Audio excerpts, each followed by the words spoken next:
And welcome to today's video. So the purpose of this video is just to give you these straightforward, simple, easy to do, short exercises that I'm going to encourage you to do every day, fingers crossed permitting if you have the discipline and the time. But the purpose of them is to be so short that you can incorporate it into your daily practices, whether it's in the first thing in the morning, which would be great, or last thing at night, or if you can do both would be excellent. But at least once a day, or even just a few times in a week will still yield benefits than doing nothing, right? So one lap around the couch is much better than no laps.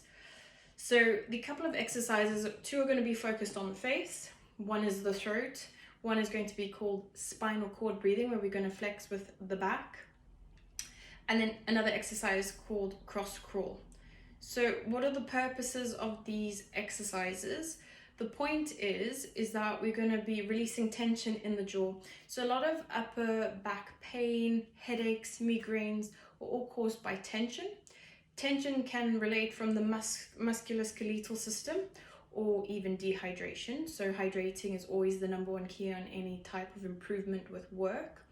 But we want to make sure that any tension that's being built up, because in today's society, we're sitting longer than we should be doing, sitting at the desk all day, since COVID, lack of movement, just sort of being in the house and not really doing that much, maybe a shift in a lack of work-life balance, so therefore not moving sufficiently. So all this tension, and then maybe poor diet, bad hydration, all encompassed will give you problems, right? So in order to try release that and keep that relaxation going, these are the couple of exercises I'm introducing to you. So exercise one will be just releasing the tension in the jaw. So you're going to notice here in the side of your jaw, you'll have this like circle kind of feeling. If you open the jaw like this, you'll feel there, and usually people will be quite tense, and that's usually normal. Why? People, when they have tension, stress, anxiety, everyone seems to have it. You clench a lot. You grind your teeth at night. A lot of people don't even know or realize that they are. And only to a point they go to the dentist and they go, okay. So the exercise is going to be just basically having the mouth slightly apart and just rubbing.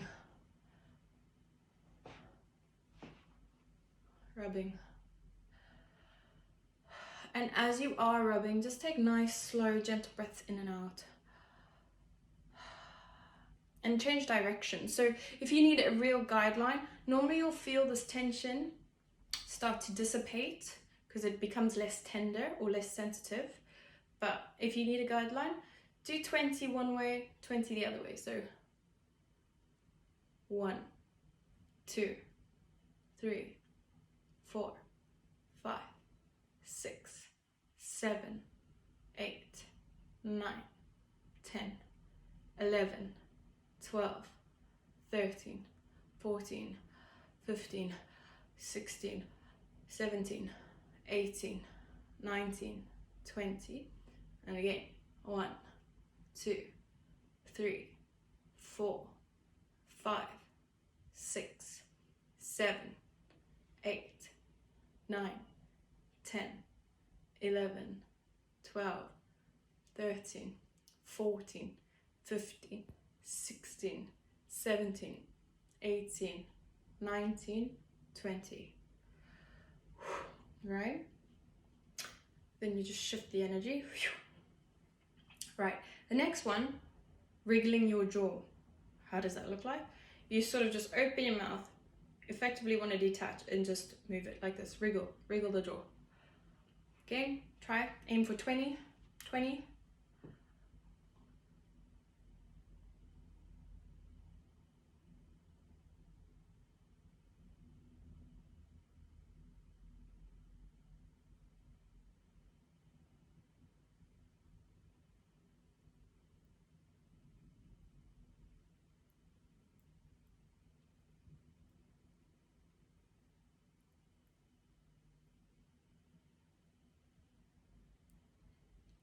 Okay, try and make a yawn.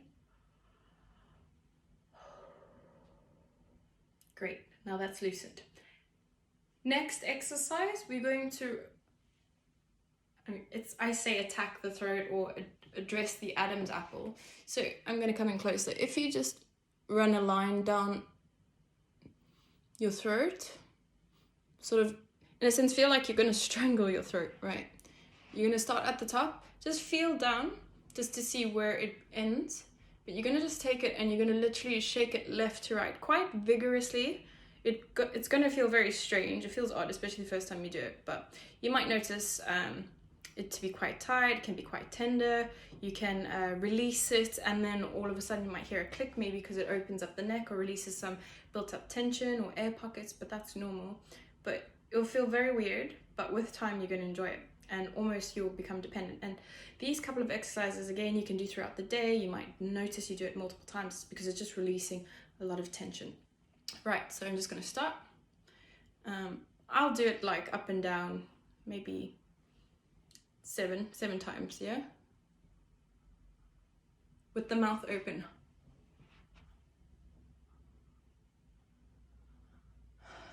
Nice deep breaths.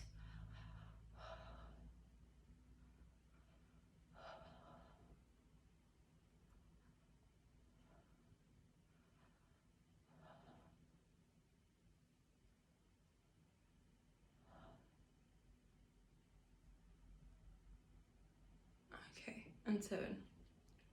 Again, just adjust your mouth. Maybe do this with your neck. You might hear it click. Moving it around, just feeling the sensation. You might feel looser, tighter. The next exercise we're going to do is called unfurling the ears. What the hell is that word? Just opening up the ears. So if I zoom in, you'll see the overlap. You want to pull it out, right? So you're going to be pulling it out like this, and you really can pull quite hard, almost as if you're naughty and someone's going to pull you by the ear, right? So we're going to start that with both ears.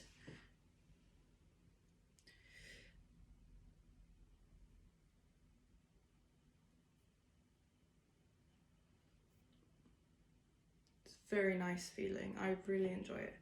You just do it like 3 times. You can take it really, really slow, really get deep in there. Even though the ears are small, you can really find a lot of space to work.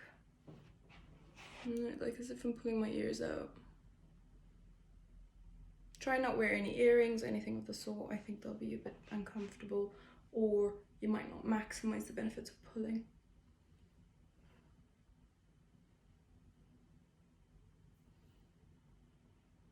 If you have a lot of sinus issues, these exercises are going to help unblock.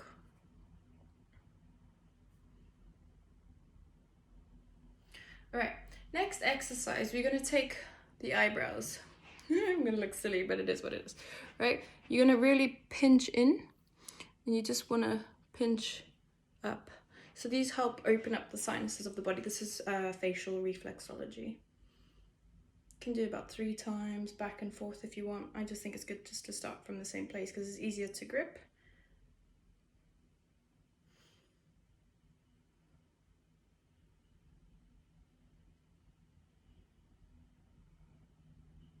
I did 3 times. You can do it more if you wish. It's really nice. All right. Next exercise we're going to do is, because people, again, too focused on computers or watching TVs, the vision becomes quite narrow, and therefore you're not challenging the whole eyeball to move around. And this can lead to people becoming or having worsened vision as they get older. It's just because the eyes are not moving sufficiently. So we can do an exercise where we look up as high as possible. You know, imagine trying to make the eyes roll behind the head. Look down, look left, look right, look diagonally. So that's the kind of motion we're going to do. But the easiest way to do it is almost doing it as if you are looking at all the hours of a clock. Right, so you start at 12, work your way around. So, and hold them for a projected amount of time. I think 2 to 5 seconds is really good. So we're going to start now. Okay, looking up at 12. 1, 2, 3, 4, 5. Looking at 1, 1, 2, 3, 4, 5, 2, 1, 2, 3, 4, 5, 3, 1, 2, 3, 4, 5, 4, 1, 2, 3, 4, 5, 5, 1, 2, 3, 4, 5, 6, 1, 2, 3, 4, 5, 7, 1, 2, 3, 4, 5, 8, 1, 2, 3, 4, 5, 9, 1, 2, 3, 4, 5, 10, 1, 2, 3, 4, 5, 11, 1, 2, 3, 4, 5, and 12. One last time. 1, 2, 3, 4, 5. So you might have noticed some straining. I mean, everyone's different how they feel it, but that's because you're not using your peripherals sufficiently or enough, or just moving the eye socket around in the capacity that it can do that. So if you can do it, I call it eye yoga, because we seem to train everything else, but we don't focus on the other different parts that actually do need working on. And this can actually help long term with increasing the opportunity or time maybe that your eyes don't deteriorate because you're moving them and you're making them work. If you feel your eyes are sensitive, dehydrated, and quite irritated at the end of the day, just get a simple eye drop moisturizing drops, a couple of drops if you want. I'll put a link below just so you can use it at night just to rehydrate the eyes. The eyes in traditional Chinese medicine, TCM, are linked to liver, so it's all about hydrating and moisturizing the certain body parts, especially if we're overusing it, keeping our eyes open for prolonged periods of time, or especially focusing on something for a prolonged period of time. Right, so the next exercise that we're going to do is called cross crawl. I'm going to read you the benefits because there's just so many, and I always feel that I'll never achieve mentioning all because it's quite an exercise learning experience. Right. But the benefits of this, and everyone should be doing it every day. The main one is for helping move something called the cerebral spinal fluid in the body. So going up from the spine and down, so basically making the motion of fluid work, helps with the nervous system, it helps with coordination, helps with balancing. It will help create good oscillation between the left and right hemisphere of the brain, so we can get the right and left working, creating a balance, so you can use both analytic as well as creative. But other different benefits, so I'll just read you from the list below. Stabilization of the pelvis while mobilizing the shoulders, improve walking coordination, getting oxygen into the lungs, reintegration of the brain and the nervous system, connecting the mind and the body, feel-good hormones are increasing or get increased, it calms the mind, releases tension and stress, metabolism increases, your left and right brain are working together, which enhances learning abilities. So this also helps with learning difficulties, neurodiverse people as well. So it's very helpful. It balances emotions and stress, improves body awareness, balances blood pressure, recovery from brain damage, improved circulation, clearer thinking, improves digestion, improvement in dyslexia, dyspraxia, dysphasia symptoms, improved fitness, flexibility, improved IQ, improved strength or increases strength, aids in learning ability, improves balance, key, posture, improves memory, improves vision, develops proprioception, which is kinesthetic awareness as well. So the goal will be doing this 10 minutes a day. I don't know if everyone has the discipline and the determination, but again, working with, if you just do a few, count to 60, something is better than nothing, right? But the idea is that you want to challenge your brain, to stimulate your brain into interacting from opposite side of the body to the other opposite, right? So this can be done on babies. It really helps with babies with coordination. Because a lot of people don't know this, but if you have maybe difficulties with walking, difficulties telling from left to right, it's because the brain, the two opposing brain hemispheres didn't correctly work in unison together in your growing up stages. And this is linked to coordination, balancing, etc. So this typically will happen if all of a sudden a child didn't go from crawling to walking, they just went from 0 to walking. So there's a point of walking and crawling. So if you have your baby, what would be really good to do and encourage them is you can play with them to say, or catch a balloon, they'll do this, or kick the balloon with your leg. So the idea is you want to do opposites, right? You can do this if someone is disabled or paralyzed or for whatever reason are bedridden. You can then manually take the arm and leg and move it. So if you have a healthcare assistant, a nursing assistant, someone who's been appropriately trained to be able to help someone or can move someone, maybe they're elderly, etc., just to get everything stimulated, because there are so many benefits as I've just mentioned. So cross crawling, you're going to take, let's say in this case, right elbow to left knee. So you're going to do like that. And probably when you start in the beginning, your balance might be off, but again, more practice, you'll get better at it. And then left elbow to left knee. If you want to be more flexible, or if it's easier to, how can I say? If you want to practice more flexibility, you can go tip of the finger to tip of the toe, like that. Tip of the finger, tip of the toe, opposite as well. So I'm going to do a separate video just to do timing of that, so you get to see how that is. So pause it from here. All right, so next exercise that we're going to get into, super important, ties along the same exercises or benefits that you get from cross crawl, so we just want to keep re-emphasizing. It's called spinal cord breathing. So this is very, very powerful to help with posture, again, as well as helping the mind-body connect, and getting improved circulation, improved cerebral spinal fluid, which has so many knock-on benefits, right? So the exercise will be that you're going to, and I'm going to take this off just so you can see. I've got cupping on my body, so if that's, you see weird marks and bruising, that's why. But the idea is you want to really accentuate your back. So it's going to be, you go in, like really curved in, like oh, I'm so sad, grumpy. And then you're going to really overextend out, and you're going to even push your bum out, your back out, and you're really going to cave everything in. So almost to a point you want your shoulder blades touching each other, right? Or you want to be like those bodybuilding men, like, they're really right. So I'm just going to show you that, and I'll put my jumper back on.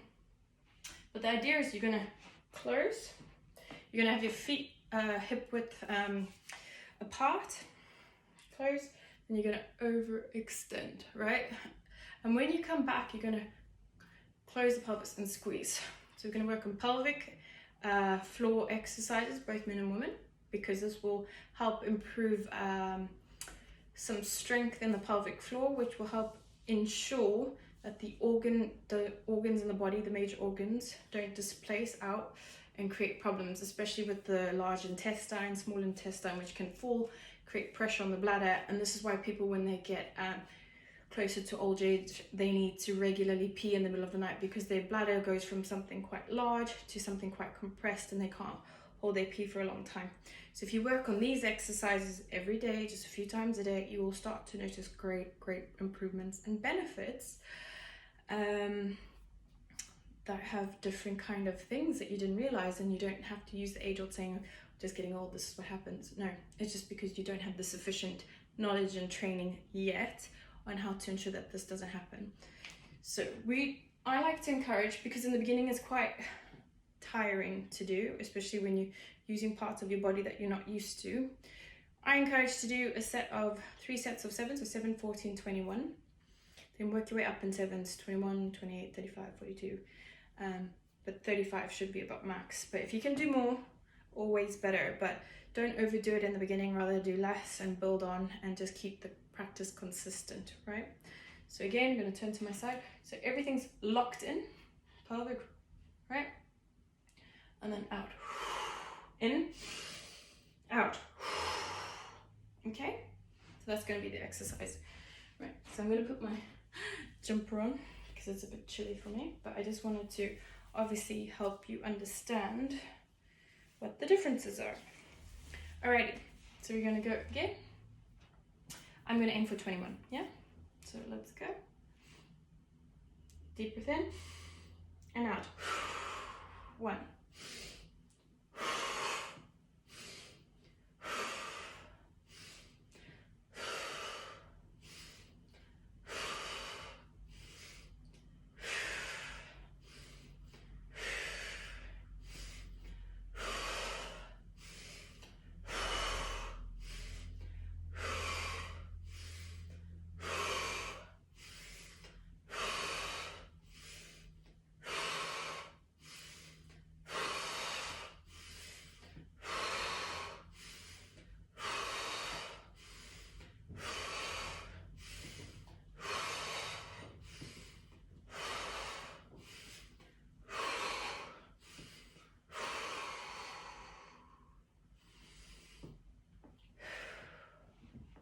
'Kay, great.